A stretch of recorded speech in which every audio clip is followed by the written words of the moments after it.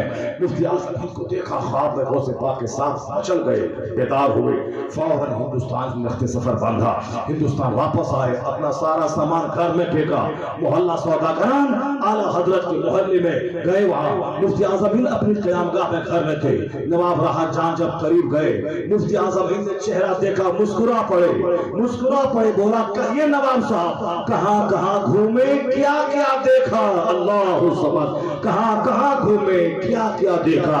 نواب صاحب نے کہا حضور جو دیکھنا تھا دیکھ لیا، اب ہاتھ بڑھائیے غلامی میں داخل فرما دیجیے۔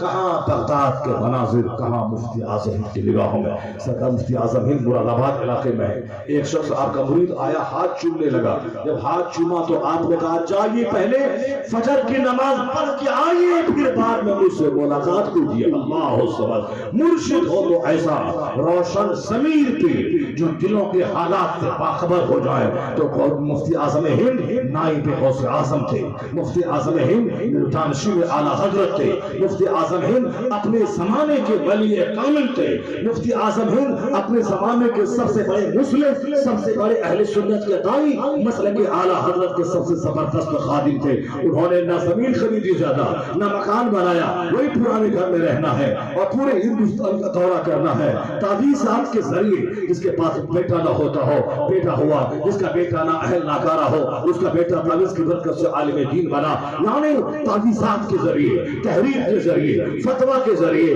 دین کا ایسا کام کیا کہ لوگوں نے کہا اعلیٰ حضرت تو گئے، انہوں نے اپنا سچا جانشین ہندوستان کے حوالے کرے۔ جب انتقال کے ان کے جنازے میں 22 لاکھ کے قریب لوگ ان کے جنازے میں شرکت کی۔ اس وقت ہندوستان کا سب سے بڑا جنازہ، یہ 1981 کی بات ہے، سب سے بڑا جنازہ نہلاتے وقت مفتی اعظم ہند کا کپڑا کفن تھوڑا سا کھلا تھا، جو لوگ نہلا رہے تھے ان لوگوں نے دیکھا کہ دونوں انگلی سے آپ نے اس کو پکڑ لیا تاکہ یہ گردوں کے سامنے گھٹنا کھلنے نہیں پائے۔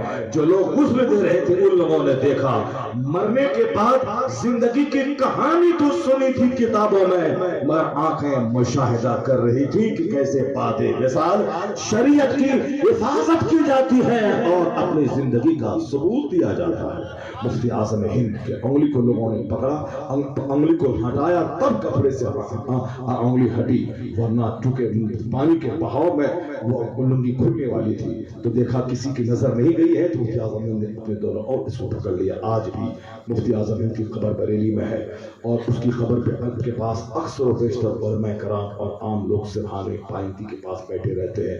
مولانا عمر نورانی گیا کہ بڑے مولانا ہیں، اس نے کہا میرا بچہ بہت تکلیف میں رہتا تھا، خطرناک بیماری، میں مفتی اعظم ہند کے مزار پہ ان کو لے گیا، میں نے کہا کہ میرے مرشد یہ میرا بچہ ہے بہت پریشان ہے، اور انہوں نے کہا کہ میں نے وہاں دعا کی، گھر واپس آیا، میں نے بیٹے سے بولا بیٹا تکلیف کا اب وہاں سے جیسے نکلے ہیں ساری تکلیفیں ختم ہو گئی۔ سبحان اللہ۔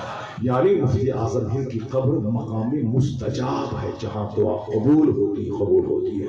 مفتی اعظم ہند کو آپ نے یاد کیا، ماشاءاللہ ان کو تو ہمیشہ یاد کرنا چاہیے۔ میں نے مختصر میں ان کی زندگی آپ کے سامنے رکھ دی۔